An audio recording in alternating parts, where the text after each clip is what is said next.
We are back. Thanks for clicking on the link. Welcome to Good Energy. Enjoy the content, and everyone have a blessed day.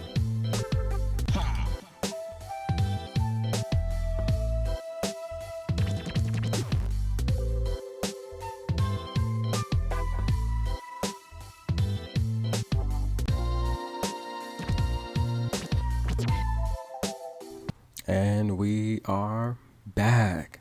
Thanks guys for all the likes, the views, the comments, and the support. It takes a lot of time to make these videos. If you can, please donate below. And hey, the 2021 Paribas Open, who would it be? Paula Badosa, primarily known as a good baseline clay player, or would it be Victoria Azarenka, the world's ranked 32nd player in the world, who we saw win this tournament on two occasions, and her first in 2012, her second in 2016. 9 years, almost 10 years apart. Could she win it and repeat what she started in 2012? This would be a really good match, and it would come down to a lot of key critical things. The first set would go to a tiebreak with Paula Badosa ultimately winning 7-5, but the first set was up and down. Both ladies broke each other twice, and it was more about what Paula Badosa did versus what Azarenka did not do. Paula Badosa, she serviced 7 aces in the first match. She did have 11 double faults compared to Victoria's 7 double faults, but the first serve percentage points won. Paula Badosa controlled that with 64% to Victoria Azarenka's 58%. In a game played so tight, small things like that really dictated the pace. The second serve points won, Paula Badosa 46% to Azarenka's 34%. That was huge. It took a while in the first set before Victoria Azarenka finally figured Paula Badosa was serving right into her forehand.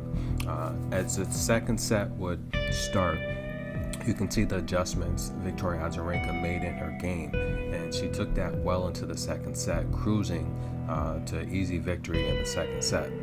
Victoria Azarenka controlled the second set and pretty much dominated it. I'm not sure if this came down to conditioning with Paula Badosa, or if it was just the variation Victoria Azarenka started to display in the second set, but Victoria controlled the second set from the beginning. One thing I noticed is when Victoria would hit her strong shot, which is her backhand, she has a really good backhand. When she hit that to the left of Paula Badosa, that automatically forces Paula Badosa to hit a backhand back. And in terms of those shots, every one came up short.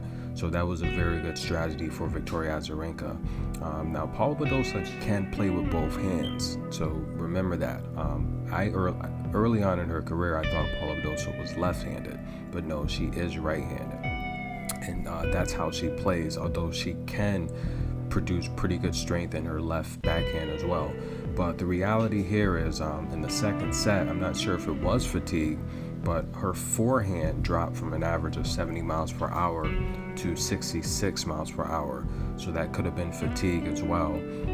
Azarenka's return was on point in the second set, and coupled with the fact that Paula Badosa just could not finish break points. Paula Badosa in the first and second set was 1 for 10 on break points. So the reality is, you were starting to see experience take over, and the newcomer Paula Badosa, it looked like she was headed towards a third set where she would actually fall short.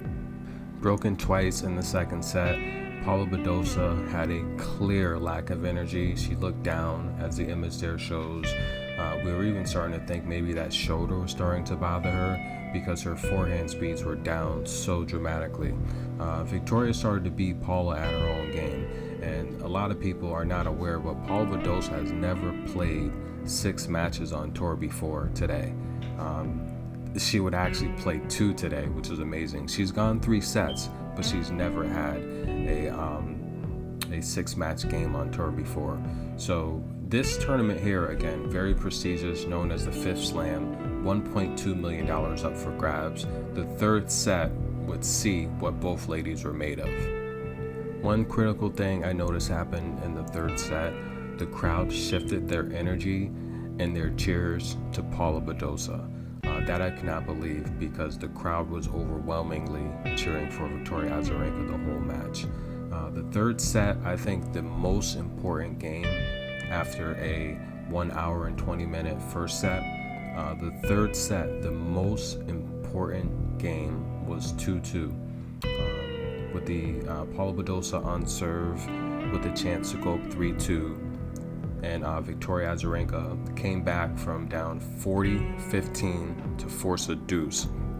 It looked like Victoria Azarenka was going to take this set. Paula Badosa, she wears a lot of her expressions on her face. You can see her spirits drop. You can see her energy just starting to fade. Paula Badosa was very fatigued, and that's the one advantage I thought Victoria Azarenka had over Badosa was conditioning. This is where I felt Victoria Azarenka lost the match. The variation in the third set dropped dramatically. Paula Badosa showed several times in the second set that she could not handle the drop shots and the volleys from Victoria Azarenka coming towards the net. Victoria Azarenka did not go back to that in the third set. I'm not sure if she herself got a little tired. She seemed like she was, well prepared to go deep into the third set, but the variation stopped and she essentially played right into Badosa's strength, trying to go toe-to-toe, baseline to baseline with Paula Badosa. And that's Paula Badosa's game. Victoria Azarenka is known for having good variation with the backhand to put pressure on opponents, and just playing baseline tennis with Badosa was a very big mistake for Azarenka. Azarenka, however, though, would break Paula Badosa and go up 5-4 with a chance to serve it out. And once again, Badosa had to dig deep. I'm not sure where she got the strength from, because Victoria Azarenka only needed 2 points to win this match in the grand prize of $1.2 million. I'm not sure how she did it. She looked fatigued, exhausted, but once again, like I said, the crowd somehow shifted to Badosa. They started out very, very on Azarenka, and maybe a lot of this just has to do with just the underdog and the person losing and picking them up and just wanting to see a good tennis match and possibly another tie break. That's probably what it was, but the crowd did it. Badosa would ultimately break back. We'd get back on serve, and yes, Victoria Azarenka would send this to a tie break. In the tie break is where, again, I got completely mind-boggled. Paula Badosa did not have the service game to serve and close this match out. She had 9 double faults in the match and 3 alone in the last set. So the reality is, instead of focusing on her versatility, variation, and again playing towards the net, I don't know. Paula Badosa is a big woman at this point in the stage. She's 6 foot tall. Her running from the baseline to defend these drop shots and volleys is just too much for her large frame. She was completely exhausted. But nonetheless, I'm not sure why Victoria Azarenka didn't incorporate that strategy. The announcers kept saying it. That's how you beat Paula Badosa. You get her on the move. She's a baseline player. It's but I guess easier said than done when you're in the heat of the battle, battling someone that raised their forehand speed, forcing you to your weak-handed backhand side. Again, easier said than done. But nonetheless, she drops to the ground, winning the third set tiebreak 7-2. Unbelievable. The biggest win of her career. She made history throughout this tournament in several ways. Again, on the ground there, overjoyed. When she came to, she immediately got up. She ran over to hug her boyfriend, hug her coach, who were the biggest support system she could have had at this tournament. People like Emma Raducanu, who was bounced in the first round. A lot of the feedback out there is that she had no one in her corner here. She had a new team, a new coach, and things just went haywire. But that is your runner-up. There's no loser in this match. The fans were complete winners, and Victoria Azarenka actually won this event twice as a singles player and once as a doubles player, and she's now also a runners-up. But What's next for Victoria Azarenka? Look, she is going to be 33 years old. She still proved that she can hang on tour. The 32nd ranked player on tour. This win will definitely get her most likely closer to the top 20. And going into next year, that's great. I do see Victoria Azarenka possibly competing for a spot in the World Finals next year. So if she can continue her form and just continue to stay active and injury-free, I see no reason why she can't do that. In terms of Paula Badosa, a loss here would have bumped her up into the 16th spot in the world. She started this year ranked 70th, so a loss here would have got her to 16th, but a win here, which she did, now gets her to 13th in the world, and she now will have a spot in the WTA Finals, which will be in Mexico. We'll talk about that shortly. But nonetheless, Paula Badosa never had a win in the top 20 before April of this year. We saw her start off this tournament beating Corey Golf, who a lot of people, she's ranked 19th. A lot of people say is the future of the sport and will win several majors. She has a good forehand and a good backhand. She's athletic. She's a good doubles player. And another great player there, Barbara Kochekova, we saw her beat, and that was just amazing. Barbara Kochekova is ranked 5th in the world. Great doubles player, great singles player, a very strong backhand. That's what she's known for. Pretty decent forehand as well, but great coming towards the net. Paula Badosa also beat her. Another top 20 ranked player, Angelique Kerber, the world's ranked 15, 3-time major. Again, one of the best backhands in the game.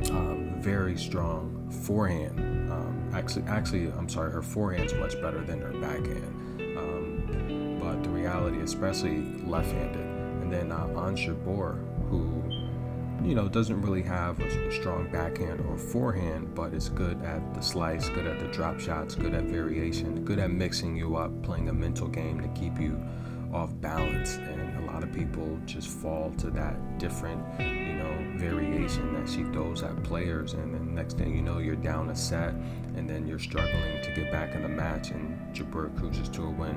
But Ons Jabeur, the world's ranked 14th. She dropped a couple spots here with Paula Badosa beating her. But yeah, the WTA Finals is coming up, and that's going to be in Mexico. And for anyone that's looking to go there, the week of November 8th, Guadalajara, Mexico, and that's a pretty big city. I think it's the 3rd largest city in Mexico, but it's known primarily as the sports city, and for the most part, that's where a lot of the sporting events are held. The big sporting events. They have 4 soccer teams there, and it's kind of known as the Silicon Valley of Mexico.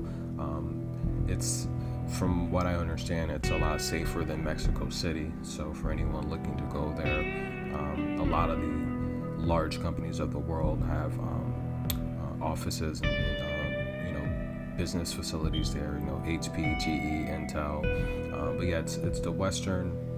It's the largest western city, and for the most part, it's a pretty safe city from what I understand. It's much safer than Mexico City. It has a large metropolis area, good food, good tourist attractions, and the top ladies are going to be there. Who's going to win that? I'm going to do a full review and breakdown on that. That's going to be pretty exciting, but it's normally held in Shenzhen, China. So a lot of people are wondering, hey, why is it in Mexico this year? With everything going on, they're planning to have it back in China next year, and that should run from 2022 through 2030. It will be in Shenzhen, China. That's a great indoor facility in China there. The courts are beautiful. But now this is going to be a hardcore event. So someone like Paula Badosa that was able to just win the Indian Wells here.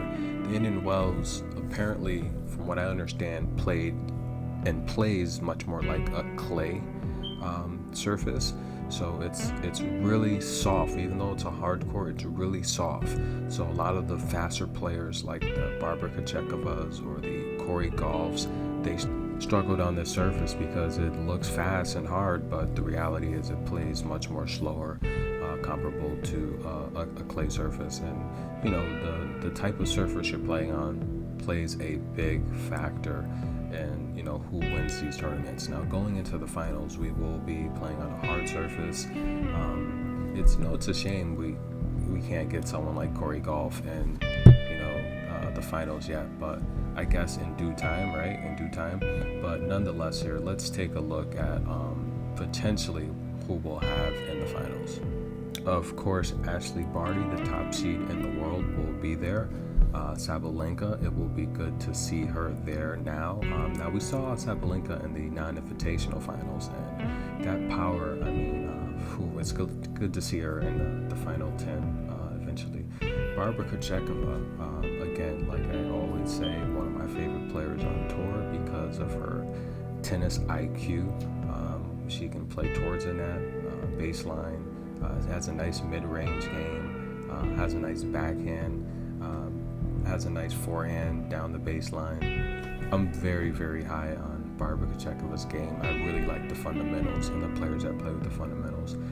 Karolina Pliskova, again, great player, but I just see a lot of flaws in her game, especially when she's playing the more fit players. But again, if her serve is working, you're going to be in trouble. Marie Sacre, good player. Again, not really too high on her game. She makes a lot of mistakes, and if her cheering section isn't there, it's going to be a long day for Sacre.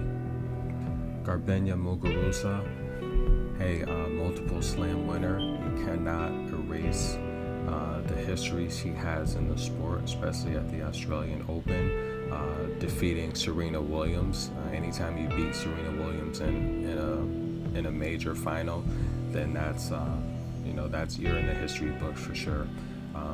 But again, I'm not too big on her game. If she can move, now she's a baseline player, but she can move if you try to mix it up with too much variation.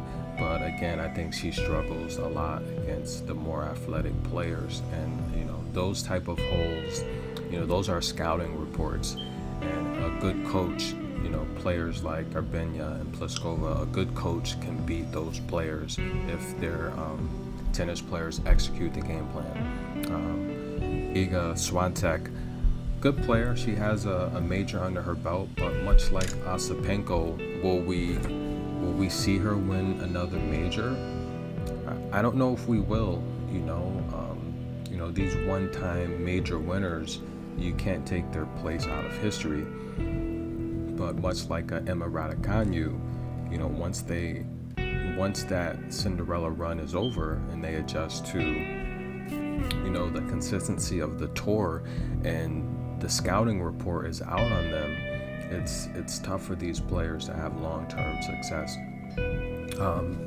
Iga Swiatek, good player, but I don't see her winning this tournament. She can be broken, and her confidence once broken, it's tough for her to come back, especially down. She's not the type of player that battles back down a set. Naomi Osaka, come on, we're talking about the best junior player of her era. If this were a sport like NFL or NBA, she's a top draft pick without a doubt. Great player. I think she has too much going on. Again, when you break her, you can see it on her face. She does not do well against adversity. I don't see Osaka winning this tournament, but if she is focused, she can without a doubt beat any of these players in this draw. Without a doubt, she has the tools, she has the skills, she has the athletic ability to beat any of these players, and you cannot ignore that. She has the back end. She has probably, with Sabalenka on this list, the best forehand in this tournament. With Pliskova, she has the best serve in this tournament. So in terms of tools in her toolbox. Osaka definitely has the most tools out of all these ladies, but with her, the game is mental. It's not physical. She has the physical gifts. It's a mental game, and she's got a lot going on. If she's focused, she can win this tournament, but I don't think she's focused, and she's been too inactive to compete at such a high level at this late in the season. Ons Jabeur has got what it takes to beat all these ladies. As long as she's not facing someone like a Paula Badosa, Ons Jabeur can beat these ladies. Elise Mertens, I don't think she has a chance to win this tournament, and it's unfortunate, but she doesn't. We're going to jump to Elena Svitolina. If she's healthy, she has what it takes to win this tournament, and I really hope she's able to get healthy in such the short turnaround from Indian Wells, where she lost to Jessica Pegula due to injury. Let's be honest, Jessica beat her 6-1, 6-1 in straight sets, and Svitolina still battled with all she had, but fell short. If she's healthy, she's got a chance to win this tournament again like she did in the past, and possibly even be a runner-up like she also did in the past. But nonetheless, BNP Paribas Open, we wrapped this up. Paula Badosa, your champion, winner of $1.2 million. That's the most she's won in any given tournament. Her total winnings on tour was like 1.9 million. So she literally won that in one tournament, beating 4 of the top 20 players in the world. She is now nicknamed the new Giant Killer. Move over Jessica Pegula. You're looking at Paula Badosa, and she did it. She controlled the match. And people wonder, hey, well, how does she win the match if Victoria Azarenka has more total points won? That's simple stuff there. Victoria Azarenka won the second set 6-2. But nonetheless, she did step up her break points won in the third set. She ended up winning essentially all of them in the third set when she needed to. She did commit more errors. She had less overall winners, but the reality is she controlled the first serve, and that's what got it done for her today. She persevered. Her second win kicked in, and I'm very happy to see Paula Badosa, her 2021 Indian Wells champion. We will be possibly covering some of the other tournaments coming up, but I definitely want to focus on a large review for the WTA Finals. And until next time, so long, guys. I do want to cover on a second note, I want to talk about the Deontay Wilder-Tyson Fury boxing match. There's a lot of controversy with that. I do have experience as a boxer, and I do want to talk about that. So that's probably going to be my next video. But thank you guys. Stay tuned. Thanks for all the love and support. I appreciate it. This is good energy. Have a blessed day.